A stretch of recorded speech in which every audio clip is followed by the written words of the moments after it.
The story was insane. Yeah, I got cheated on Craigslist. We went on Craigslist. Exactly. And so I was dating. We were engaged. What? Yeah. And he was went on Craigslist looking for a woman to have sex with. And I found out. Put an ad out. He was responding to text. Don't be crazy. My fault. All right? Don't make me sound that crazy. No, I'm joking. Both of us insane. He went on an thing, and I just was so embarrassed that the person that I thought I was going to spend my life with did something like that, and I felt blindsided, and then I was like, people are going to think I'm stupid. So I just was like, when I'm a type of person that a lot of people confide in, and so you hear how people think of other people when they confide in you, and I'm like, I don't want to be the person they think is stupid, so I just never said anything. Not only did she not say anything, but she allowed the world, her family, everybody to think that it was her fault. No. That she had to change her heart, so she was just eating it. I was just eating it, and then that was them. That's crazy. Right? I'm JC Mendoza. I'm Samantha Santos. And you've definitely seen us from our incredible podcast called Soft Launch, but we're here today with Nyla. And we need to talk. What's up, guys, and welcome to another episode of We Need to Talk. I am Nyla Symone, and today I'm joined by the host of the Soft Launch podcast, Sam and JT. Now, can we talk about why the name Soft Launch? This has been... Yes. Every time I see y'all on my timeline, I'm following because I think you guys are funny, but I never understand why the fuck is that y'all name? So we were dating on the low for a little bit, and it was obviously his decision. And he didn't want people to know, so we were like softly... Like when we decided that we were like, okay, people can know, we were like slowly doing it.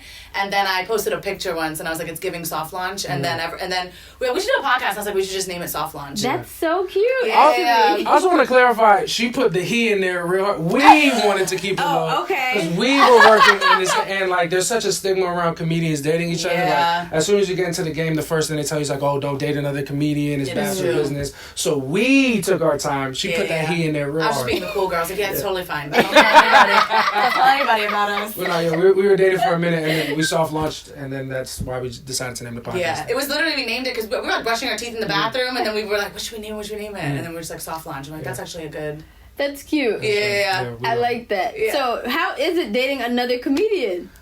I love it. We love it. I love it. And you guys are both Puerto Ricans? Yeah, both Puerto Ricans. We're both half Puerto Rican. Yeah, she's half Puerto Rican, half Italian. I'm half Puerto Rican, half Cuban. Oh, wow. And, I love it personally because, like I said, when you get into comedy, all they say is to not date a comic. Everybody. But, for me, when I started, I was dating somebody who wasn't a comic, and it's very hard to communicate because comedy hours are nuts. Because our work hours happen in everybody's leisure hours. Our job can't exist unless people have free time. And, when I'm giving all my free time to something, like the person I was dating was working a 9 to 5, so they wanted to chill and I had to work. Right. And that's a very tough sell, and it's much easier when we both work on the same schedule. Yeah, and it's cool because we're both super passionate about comedy and we talk about it all the time. I cannot imagine someone being okay with me being like, because he'll be like, what are you thinking about? And I'm like, this joke, like in the middle of anything. So I just feel like it's good because I can't imagine someone being cool with them as much as we talk about it. You guys speak the same language. Yeah, and the best part, honestly, is when we don't like somebody or when I hate somebody at work, I don't have to explain who that person is to Samantha because she already, it's like, because when you're like, this fucking bitch at work, but she knows this bitch at work. So I don't have to explain why, she just knows exactly what I'm talking about, and the shit talking is real deep, and it's really, really... Or when like I'm on to somebody before he is, I'm like, okay, watch. And then he's like, you know what? You were right. You were right. I love the "you were right" moment. Okay. Yeah. I love that. That happens so often. Where Samantha is right. Yeah, that's a lot. That's funny. I think so Women's intuition. I don't know. It's super true. It's strong. Yeah. It is. Okay, I feel like the way Katt Williams set up the year is it's going to be a great year for comedy. Yeah. I think so too. Yeah. Katt is one of the greatest to ever do it. I love Katt. He's the goat. And then comedy, I feel like now in general with social media, I feel like stand-up comedy is cooler than it's ever been. Yeah. So you're seeing an influx of people trying it. You're seeing an influx of people doing it and posting it. Yeah. Because usually it's reserved for the weirdos and like the outcasts, people who like it's funny to watch them talk. But now you get a lot of quote unquote cool people trying it. So it's in a whole different space. I think it's very cool. Even with the cool people trying it, it's like, all right, maybe this isn't for you. You know, maybe just the skits. I like your skits, but I don't really like your stand-up. It's different. Yeah, it is. But comedy with stand-up is very specific, and there's so many different forms of comedy. Like there's hilarious like sketch makers or writers who are not necessarily great on stage, and I know for a fact there's a bunch of very funny stand-ups who can't make content to save their lives. Really? It's just a different skill. It's so crazy. We'll see like some of our favorites. Our funniest friends. Post like, a sketch, and I'm like, you missed the bar completely. Yeah. Damn, for it doesn't real? always translate. It doesn't. Some people just, they're better at writing their story or like whatever, but like when they're doing sketches, it's just a different muscle. Yeah. And they just they missed the mark. Yeah, something that stand-ups always do. And figures out who we're talking about. No, I could be talking about so many people because you just watch. Oh my God, it's bad. And that's our shit doesn't always hit. But the thing with comedy that stand-ups will always do, especially old school stand-ups, they always try to belittle like internet comedy and sketch comedy and like content comedy when they can't do that. It's a different skill. Like Drewski is one of the funniest people doing it in the game, period. Yeah. Drewski's not a stand-up. But he doesn't have to be because he's hysterical. What he does. He's one of the funniest. If you think I can do what Drewski does, you're out of your mind. Or if you think like it's just a whole different muscle. I feel like what Drewski is doing is like more acting. Like leaning into like characters. Yes.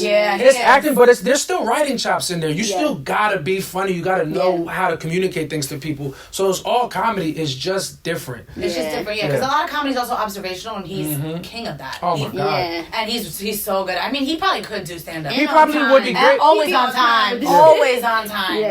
The thing with Drewski now, like if he never does stand up, he's always gonna be legendary because he's too big to to do stand up comedy. You have to have a space to grow. Drewski's too big to grow. Because if Drewski announced he's going on tour today, he's gonna sell out. Sell out all over the world. Be one of the hottest comedy tours. But like, you can't get really good at stand-up comedy if you're already having an audience that loves you and will fuck with you no matter what you do.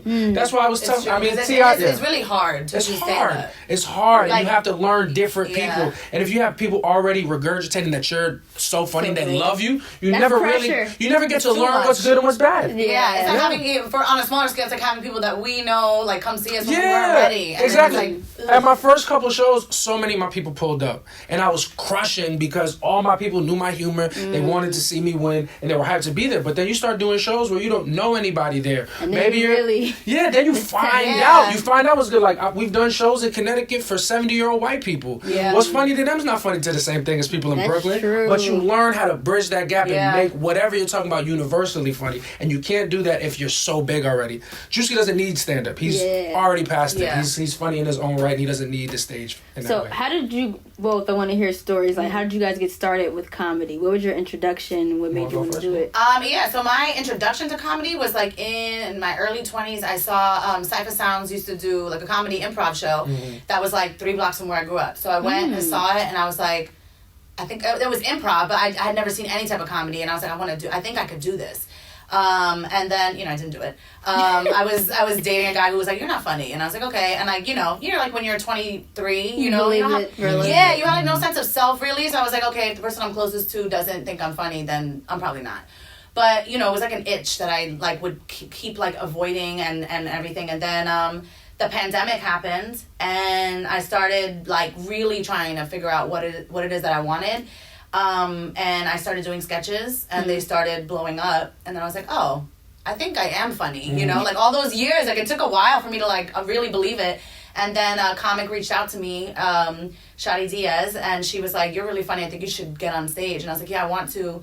And she got on the phone with me, like didn't know me, got on the phone with me, and was like, I'll put you on a show. And it was like the pandemic, so it was an outdoor show. January 2021, ice all over the floor, snow all over the floor. Wow. And I did a show in Astoria Park, my first show. And it was like, I was like, oh, this is it. This is what I want to do. And like, it took me some time to like fully dive into it because it's so scary. And also at the time, I was like, I didn't know where to go, what to do. And then, once I like figured it out, and I like met like our core people that were like, no, you got to do this. And it was just like balls to the wall since then. That's so fire. I love the fact that it's a girl who called you. It's so dope. And like, she didn't have, like, we didn't know each other at all. She just saw a sketch and was like, I think you're really cool. And it was like a New York sketch. And she was she's a New York girl. So she was like, I think you're real. I think you have it. And literally we were on the phone for like 45 minutes, which is super out of character for me because I'm like I'm shy. Like I don't usually do those kind of things, but You're shy? I know it doesn't come off that way. I see him on here lying. She say all her crazy, anxious thoughts she says for me. Like if she's out and she's gonna give comfortable, she's gonna give confident, and then we'll get home. She's like, I wonder if everybody hates me. Yeah. Yo, I'll go home and I'm like, yo, that interaction was bad. He's like, what? I think they liked you. I'm like, I think they hated me. Yeah. And then I start crying. It's okay. What are you sign? I'm a Scorpio. I know, I don't give Scorpio. That's not Scorpio. I know. Drake would never do that. I'm Aquarius rising, and I think I read that somewhere in there. Okay, well, I don't know what any of that means. Yeah, me neither. I love Aquarius. We're polar opposites, but that's why I love it. Okay, that's cool. That's Shout out to really Shawty Diaz for real, man. Yeah, She's got a special on HBO. Check it out. Okay, I will. Yeah. And also, another thing that I love in your story is you saying, like, it took you time to find the confidence. Yeah. Like, it takes a long time. Yo. Especially, like, because comedy's male-dominated also. Exactly. So, like, it's so easy to be muted and then kind of just give up on it. So just shout out to you. It is super hard as a woman because, like, you know, you go into some rooms where you get on stage as a woman and that's when guys take a bathroom break. Mm-hmm. Yeah. Like, they get up and go to the bathroom where they get on their phone. So, it you know, in the beginning when you're, like, you know, not comfortable with yourself, you're like, fuck, you know, like, these people hate me. Mm-hmm. Now I'm almost like, oh, I'm going to get you to get off that phone. Now it's a challenge. But like before I was like, oh, my God, you know, like, you really overthink it, but it takes time. Yeah. It's just tough. How long did it take you, or were you confident? Nah, for me, we have a very similar story. That's how you know we're both Puerto Rican from New York. Cypher Sounds is like at the top of both of our comedy stories. So for Have me, y'all met him yet? Yeah. Okay. I don't know if he knows how important he No, was. he has to both no of our idea how journeys. important. I haven't told him yet because I don't want to seem like a fangirl. Yeah, he's a good dude. So it was like 2015, and Cypher Sounds was producing this show on MTV2 called Joking Off. It was like some random show. It was awful. Terrible show. It's off the air now. But it's fine. It's done. I can say that. Yeah. But it was like during remember like Guy Code and Girl Code? It was during that whole era, like towards the end of it. So one of my homies was dating Cypher Sound's assistant at the time, and she told him she was looking for comedians, and then he thought of me, even though I had never done stand-up. I just posted funny Snapchat stories at the time, just like as a way to pass the time. And then I sent some of those Snapchats to his assistant. She showed them to Cypher. He was like, I think it's funny. Then they brought me in to audition for this show, and they sent me like a packet of basically what the show was. They would put a picture up and you had to say a funny thing about it. It was like doing memes in real life. It was awful, terrible show. I can't believe it got as far as it did. And so they gave me a night to prepare. I prepared a bunch of funny stuff, and I got into the room at MTV Studios and I crushed it. Had a great audition. Made it all the way to the final audition at the Viacom studio, and it was Deezus and Mero was in there before they blew up. Who else was up in there? That was like, Deezus and Mero were like the two really big people that was in there. Yeah. And I got in there and I absolutely bombed. I did horrible. Because I'm not a performer, or I wasn't a performer at that point. I just like got. Let you prepare. Yeah, they let me, and I did. No, for the first one they let you prepare. The second one's kind of more on the spot because it's a lot of improv. Oh, okay. Right. So and even the ones that I did prepare, it was fine. But like I'm in a room with dogs, people that have been getting it out the mud in comedy for years. Real like established professionals. So I bombed, but I was like, yo, you're a funny kid. I think you should come with me to my studio in Jersey, and we'll write jokes and we'll do sketches. So I went to Jersey. I met a lot of other funny comics there, and like we wrote some sketches that were also terrible. But like that was like my intro to comedy. And one of the comics I met there, his name is Julio Diaz. He's hysterical. Been on Netflix. He's just a funny dude, and he's like one of the hottest comics in New York now. And I was watching Julio start. He started right then and there, and it took me like 5 years after that because I didn't know if I was in or I was out. Because the difference between a show that you come to and an open mic that we work at, like to try to do material, is worlds different. Open mics, nothing but comics. They're miserable. They don't want to laugh. So if you go to an open mic and you think that this is what it's going to be like, you get discouraged. Because I would go and I would try so hard and people would be like, this sucks. They wouldn't say nothing. They wouldn't laugh. Is it because they're other comics or is 100%. They're other comics and they're only focused on what they want to say. Yeah, they're like writing jokes until their turn. Like no one's listening. So you're literally performing to silence. Yeah. And if you don't, it is soul crushing. That's rough. It's soul crushing. And once you realize that it's just practice for shows, you can conceptualize it. But if you don't have that concept, especially in New York, it's soul crushing. Yeah. And it took me years to get over that. And then once I found out that this is not how comedy really is. There are shows that you can perform on. Once I found shows, it just broke open, and I was able to find shows and meet other people and stay doing shows from there. Yeah. So that building the community. There's a big gap between starting an open mic and getting onto booked shows. Yeah. And if you don't know how to traverse that, you'll stay in that space for years, and that's what happened to me. Wow. But once I found that link, it was like, I met a lot of good people that produce shows. I learned how to produce my own show, and that's how I started picking up. That's fire. Yeah, man. Damn, great stories. Appreciate it. All right, now how did you guys meet? How did we meet? We met at a comedy birthday party. A birthday party, Yeah. In At the 2021. club that you came to see us at the stand. Oh, really? Yeah. Oh, wow. In 2021, it was Glorelli Smora's birthday. Shout out to and it was Glory. like the first day that New York opened, like for like you can go into restaurants and not have to wear a mask, all that stuff. I remember that day. Yeah. Yeah. And we went out, and then honestly, strange that I would even be there, because I'm like, I know, again, like I don't think I'm shy, but I was I didn't know anybody at that party. And Glory like literally messaged me randomly and like, you should come to my birthday party. I had plans to go somewhere else, and I was like, I think I'm gonna go because I want to like dive in to this thing. And I only knew one person there, and I met up with her, and then I was super awkward. Yeah. Like I wasn't talking to anybody. No, I definitely was. Nah, she wasn't. I'm gonna tell you what actually happened, but Okay. people are telling you. So I wanna hear that. we get to this party, and I'm in another relationship at the time. And I'm just networking because I'm like, oh, this is a comedy party. I can meet other comedians. So I'm there with a couple of my comic friends. I'm having a fine time. I'm not really in the mix trying to do nothing crazy because I'm there for work. And I meet Samantha, who is like, she's obviously very attractive, and I noticed that right away. But, I'm not, I was in a relationship. I'm not going to try to do nothing crazy. And I saw her dancing with another comic who I fuck with. She's so shy. She's so shy, but she was in there like, and it wasn't like there was electric sliding. It was reggae. Reggae was playing. Yeah. All right. Well, this is after a couple drinks. And Samantha was busting it open. You know, like I walked in, I just turned around and started dancing. It was after a couple drinks. And I seen that, and even though I was in a whole other relationship at the time, I'm like, oh, that's a shame. That's just a shame.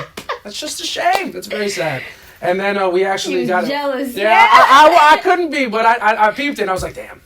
But whatever, it was over, and so I didn't think nothing of it. But then we ended up getting a ride home from the same person, a friend that we had in common at the time, and we just I was sitting in the front seat, and her and another comic were sitting in the back, and we started talking about Hamilton, because it just came out on Disney Plus, and then we bonded over that, and it was pretty funny. So we met each other that night, and we stayed in comedy contact. And, barely though. Yeah, nothing shady until we barely until we were both ready. Yeah, and then I hung out with the same girl who drove us home. In the fall, and that was the summer and the fall, and then she was like, oh my god, JC's so annoying, he's going through a breakup and he's so sad. And I was like, he's single. And I was like, oh, okay, and then started reacting to stories and stuff, you know what I mean, had to slide in there. She started reacting to the story. Yo, was that funny? Smart. One time I posted a picture of my sneakers. It was some Jordan 4s, and she was like, "Oh, those are my favorite ones." I'm like, "Oh, this bitch wants to talk." No, we looked back at that thing, and I was on vacation in Mexico on the beach, really putting work. Yeah. So when I came back to New York, it was cheeks in. out. I respect it. I do. And I was in there like, I'm sad, but I'm not an idiot. Let me respond. You know what I'm saying? So it was love. Oh my god! So what was the comedy like during the era of the breakup? Was it?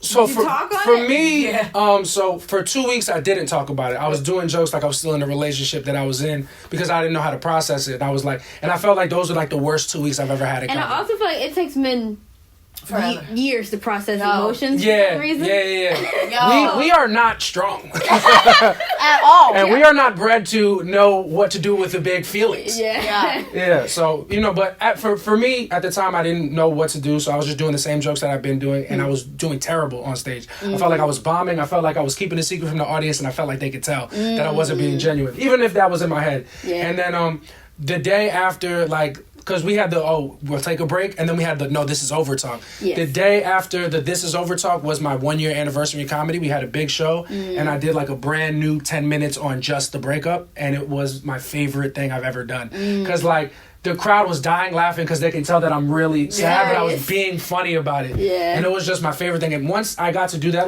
you obviously still got to process the relationship and the end of it. But for me, that was the beginning of, I can get past this. Started the healing. So for me was one of the big moments in my comedy career was oh no, this is real. This is honesty. This is what it kind of takes for you to be as good as you want to be. Yeah. Yeah. So being that vulnerable, did you feel better after that? I felt a million times better. Yeah. Because for me, I try so hard to avoid embarrassment. Embarrassment is not a emotion that resonates well with me. So if anything, Wait, what's your sign? Totally I'm a Leo. opposite of me. Oh, I'm a Leo. Come okay, on, dog. You already know. I don't allow it to register. So Oh my if god! there's- And I live in embarrassment. Yeah. Everything I do. If I tripped yesterday, I'm thinking about it for the next 6 years. No. Yeah. No. That's how I live. And the difference is for me, if I trip on the sidewalk or if I stumble or hit a ledge, I make a big scene. He makes a big scene because about I don't want. I want to die. Yeah. I'm like, oh my god, who did that? Yeah. Y'all seen that? Because I don't want to feel embarrassed. Yeah. Yeah. So for me, once I got to talk about that on stage, I was like, oh, this is like I feel like I'm taking the power away from the negative part of the situation. Yeah, that's what's up. Yeah. And I also just feel like it's all energy. Like even in like interviewing. Like if I interview people when I'm in a bad mood, I feel like it shows. Yeah. Yeah, so tell me about, you know, yeah, you can definitely tell. Yeah. So, comedy is big like that, but the best part is that like you can throw it on other people. Like if you feel sad about something, they can get that, and you then they gotta just take it. Yeah. You know, so it's a good place to work shit out. What what was I gonna say? Oh, what made you feel comfortable being so transparent? Maybe just not even in the breakup or even for you. Yeah. Like, what makes you feel transparent and making jokes out of your life? Because it's not easy. It isn't easy. For me, I think it was harder because, like, you really don't care. Like, when he went into comedy, he was like, I don't care what anybody says is what I want to do. And for me, like, my family, like, they are different. They, like, you know, is this true? And, like, you know, I don't talk to my family or my parents about, like, people I've had sex with or, like, that's just not... jokes. That's not a conversation that we ever have. Yeah. So, for me, it was a lot harder. But I do, like, similar to you going through your breakup, like, when I was holding back... I just didn't feel like I was connecting with people at all when I was on stage. And then finally when I was like, yo, I'm old as shit. Like, why do I care what my mom says? Who's not even at this show, by the way. You know? Right. And then I was like, yeah, I have to just do this. Like, I have to talk about myself because I have crazy stuff to talk about that I just was being like, oh, I don't want people to look at me a certain way, you know? And then, like, I get in my head because, like, if you read the comments on a lot of, like, female comics, like, if they post stuff, it's always like, women always talking about sex or women always talking about this. So I was like, do I want to talk about these things? And then you have to just be like, yeah, I don't care. Yeah. You know what I mean? Who these random women-hating men are in these comments. I'm going to just do me. And then, so I felt like freed when I was able to talk about it. But for me, it was very difficult. But I also think, so before we started a podcast, I had my own podcast where I felt like I started being able to talk about things a little bit more. Because I wouldn't... Like, I went through a major breakup in my life, and my family, friends had no idea what happened for years. It was, like, 6 years before they found out why. And, like, until I had, like, a podcast, and I was like, oh, I should talk about this stuff. And I did. Why you didn't tell them? Because I'm an idiot. Yeah, she's not. And it's one thing to not tell her family, but the story was insane. Yeah, I got cheated on Craigslist. You went on Craigslist. Huh? Exactly. And, so I was dating. We were engaged. What? Yeah. And he was, went on Craigslist looking for a woman to have sex with. And I found out. He put he was responding to ads. Don't be crazy. My fault. All right? Don't make me sound that crazy. No, I'm joking. Both of us insane. He went on an thing, and I just was so embarrassed that the person that I thought I was going to spend my life with did something like that, and I felt blindsided, and then I was like, people are going to think I'm stupid. So I just was like, you know, like when I'm a type of person that a lot of people confide in, and so you hear how people think of other people when they confide in you, and I'm like, I don't want to be the person they think is stupid. So I just never said anything. Not only did she not say anything, but she allowed the world, her family, everybody to think that it was her fault. No. That she had to change her. So she was just eating it. I was just eating it. And that was dumb. That's crazy. Right? But then I had a podcast, and I was like, I got to be honest, and it feels...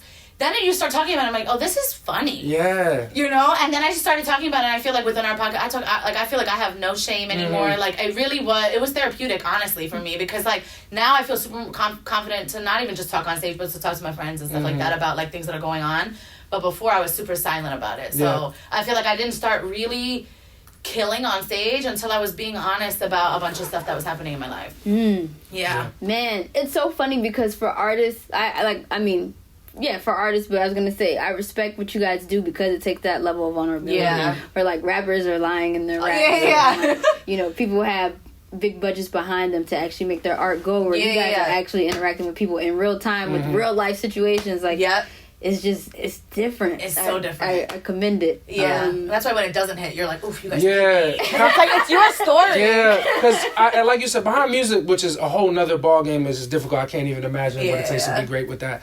But with comedy, even if you're embellishing parts of a story to make it funny, like, it's still everything you're doing, you wrote it, you came up with it, and you're presenting it. So when it works, that's why you get somebody like Kevin Hart, who his ego's crazy. He done cheated on like 3 pregnant wives and made a Netflix show about It's a funny dude, and he's one of the greats. But like, that's a crazy thing to do. Crazy. Yeah. But the reason he does that is because he's being validated on a level that you can't imagine. Because everything he says, he should. What we're doing, like, we don't have to rhyme. We don't. Shit doesn't have to sound wavy. All we have to do is be funny. All we gotta do is say what we want, and if people laugh, then we are the greatest. Yeah. You know what I'm saying? So if it's not something about me getting validated, it's everything about me getting validated. That's how you get somebody like Kevin Hart, who's a massive superstar, but like has a big ego. Yeah. But that's why on that same token, when you bomb and when something doesn't work, it feels so personal. Because it's like, oh, y'all don't. It's not only that y'all don't think this is funny, y'all are rejecting me. And that's deep when you don't have confidence. That's why it's so hard to get started. Sheesh, that's a lot. Yeah. That is a lot. I would definitely be afraid to be a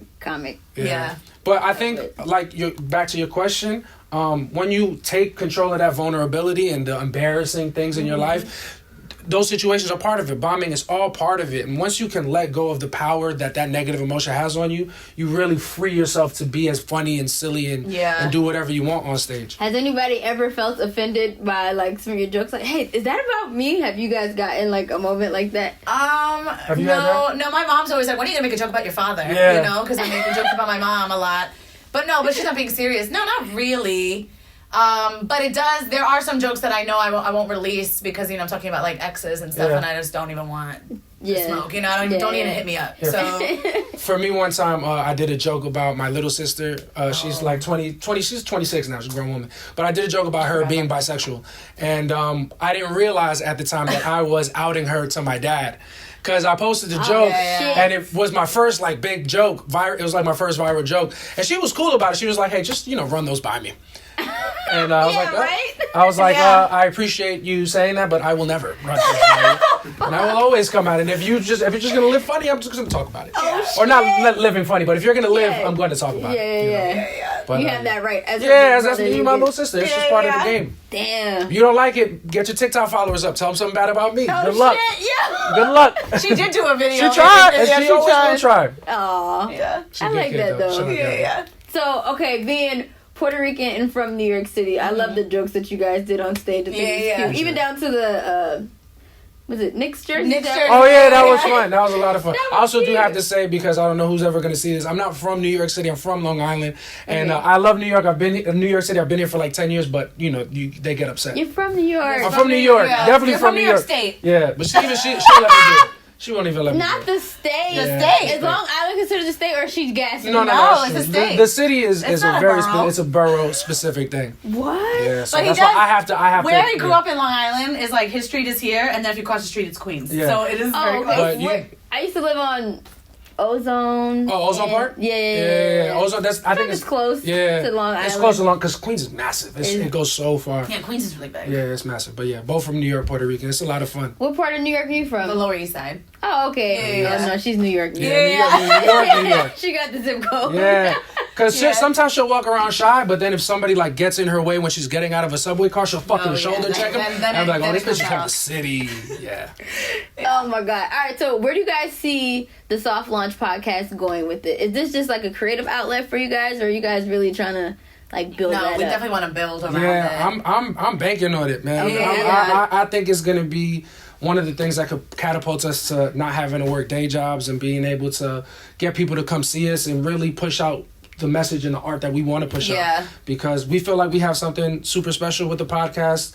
Because, it's a fun dynamic, just two comics talking to each other in general that have a good rapport. But then you have the element of our relationship, I think just makes it special and unique to us. So I look at it as one of like my biggest tickets out. Yeah, me too. We feel this, and also just with like being in comedy, we're like, oh, this would be perfect. Like if we want to start a family, so we could like travel with the show and like do those things. Like that's exciting. Ooh, I love that. Yeah, because comedy on the road, man, can be lonely. Because when you're first starting to do these headlining gigs, which is where we're trying to get into, they don't give you money to bring anybody with you. You're getting paid barely enough money for yourself. So if we don't have anything that we can do together, promote together, then I could be in freaking New Hampshire or Wisconsin the middle of by myself nowhere, on a tour for a long time, and she's at home or in another city because we can't work together. So the podcast, we feel like we're hedging our bet, because if we can get this podcast to pop, people will want to book us together, and we'll be able to travel the country and hopefully the world together. More content. Exactly, literally, that's it. Yeah. Have you ever been like offended? Because when I watch you guys on stage,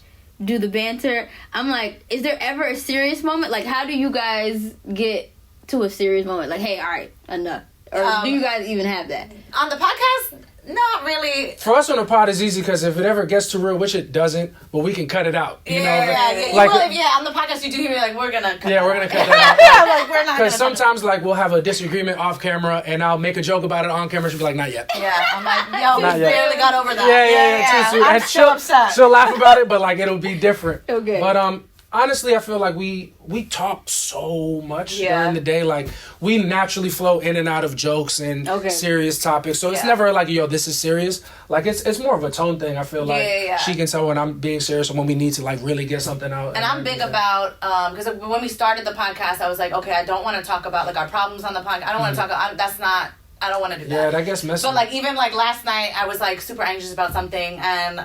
As he's in the middle of talking talking me through it, and I don't want to talk about this on the podcast. So I was like, don't bring this up, you know? Like, it's just, so I feel like we're good about that. Like, set boundaries. Yeah, like, don't mention this on the podcast. I feel like you don't really do that. I don't have, you don't really care. I don't have boundaries as much. I I have boundaries, but they're not, like, around comedy. Like, for us, like, she tells plenty of jokes that I feel like most dudes, especially, would be like, I don't like that. Yeah. You know, but he has thick skin. I don't care. If it's for the joke. Yeah, you play into it. Yeah, you have to. All the time. Because it's comedy and improv are different, but they're a lot of the same rules. And the big rule of improv is you never say no. It's always yes and. So if Samantha says something at my expense that's funny, that's what's happening now. Yeah. So I can't be like, well, actually, I am a man. Like, I'm a bitch. Like, actually, it's not funny anymore. Because now I'm making it awkward. But now you play into it. Exactly. You play into it, and then that leads to the next funny thought. So I don't have, if it's a joke about me, I love it. There's nothing, most things are completely imbalanced, and I don't care. And I feel like she usually gives me the same creative control. I feel like I feel like both of us, or like if I'm thinking of a joke about him, like I'll tell him, like, is that okay? And then you've never even. And then I'll be like, no, let's make it worse. Yeah, there's a joke I have that I made fun of him, and you made a tag. You helped me with a tag that made it worse. Way worse for me. But it made it. But it's so much funnier. Like it almost never misses. Wow. And I'm like, and then I get on stage in the comments like, yo, JC, you know what you say that? I'm like, he actually gave me that tag. So I love it. It's for the joke. I'm he here doesn't for care. it. Nah, man, and that's because I think there's a real true trust and love. Like I don't think Samantha's ever gonna take any part of my life and my story and disparage it for laughs. Right. Like whatever she's talking about, it's fun. It's their fun. It's through the lens of her truth, and I have complete trust for her with every part of my life. That's so beautiful. Oh my God. All right. So for those who haven't tapped into the Soft Launch Pod, what can they expect? I would say. I mean, we're talking about like things that are happening in the world, so I would say like it's just two comics that happen to be in love, and we're just talking about there's really nothing we don't talk about. We talk about like everything from pop culture to like if we are like we should like disagree, not like real disagreements, but like different like opinions on things. Like you can watch us kind of like have a back and forth on that. Yeah. What else? We also like to do like unsolicited relationship advice. So we have people that will watch the pod and they'll submit questions like you saw at the live show. Yeah, they do that. I submitted. Yeah. Are you guys sure it's anonymous? Yeah, no, 100%. 100% anonymous. No, 100% anonymous. Okay, I'm gonna tell y'all which one I was after. Yeah. Oh, we might have done it on the pod because we did some. Yeah, we did some on the pod. So we always we like anonymous suggestions. And if you might want to think about it if you want to claim it. Maybe wait till you see the next episode. But we like to do anonymous submissions and like just give takes on kind of what's fun to do is like see whatever arguments are trending on Twitter, like $200 dates, for example, is a thing that's happening culture. So we'll reference stuff like that. Okay. Like one of the last things we talked about in our pod is like if we keep tabs on exes after a breakup, or what's the other one that we just talked? Or if somebody buys your significant other a drink in front of you. Oh, I love that one. So so we do takes on things that happen. Which, by the way, nobody. I hear what you're saying, but no man is gonna be okay with that. Yeah, and those men are just doing financially well because I know how much these margaritas cost, and if we get one for free, who am I? So fellas, if you see me and Samantha out, feel free to buy Samantha a drink, and then we can have a conversation. Because I'll be like, yeah, what's up, dude? Tell a couple jokes. Come on, let's have fun. You're coming out on the bottom of that situation. You're losing. You're losing money. I just gotta lose a little bit of fun. And women, if you want to buy JC a drink, don't do it. I'm not with it. I'm not doing it. Not on my watch. And if every Wednesday. Every Wednesday it drops. Every Wednesday it drops. It drops midnight every Wednesday, all platforms. Love that. Yeah. And then I know you guys do a live show once a month as well, right? Yes. Our The next next one's February 10th. And it'll be Valentine's Day themed. Oh my God. I don't even know what that means yet, but it will be. Maybe Between just the our two of you, outfits. no. Oh, definitely keep the outfits. Yeah. That was our first time, like, really we'll probably coordinating. do like an outfit or whatever, but we don't really know what. We don't even. Yeah, Did you ever figure out what one of the players were? The names? Or no? What do you mean? One of the guys, I feel like Oh, she said Patrick Ewing. That was good enough for me. Brunson. Brunson is great. Okay. Yeah. Don't Brunson's ask me his great. first name. Yeah.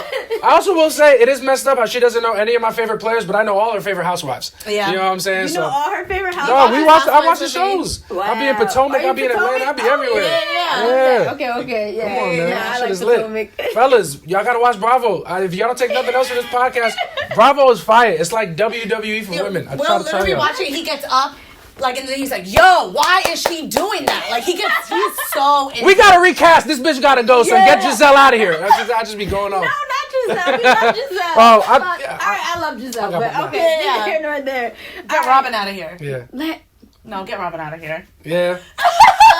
So shout out your gram, let everybody know where they can follow. Shout out the podcast page, but also your individual. Yes, so our podcast page, Soft Launch Podcast on Instagram and TikTok. Like our shit on TikTok, because then nobody does. And then mine is Make Me Laugh Sam on all platforms. Facts. I'm Peace First Poppy on all platforms, and you can catch us in Stamford, New York Comedy Club in Stamford on the 2nd, which is a Friday, and then we're gonna be in Philly at I don't even know which club. Helium. At the Helium in Philly on Sunday at 8:00 that same weekend. Fire. Love it. Yes. And I'm going to be at the Valentine's Day show. Hell yeah, 2:10 to stand 5 p.m. Yes. February 10th, Valentine's Day show, Soft Launch Live show, come through. Love that. Until next time, guys. Thanks for Yes. coming. Thanks for Thank having you. us. Appreciate it. Of course. Yes. Talk soon. Bye.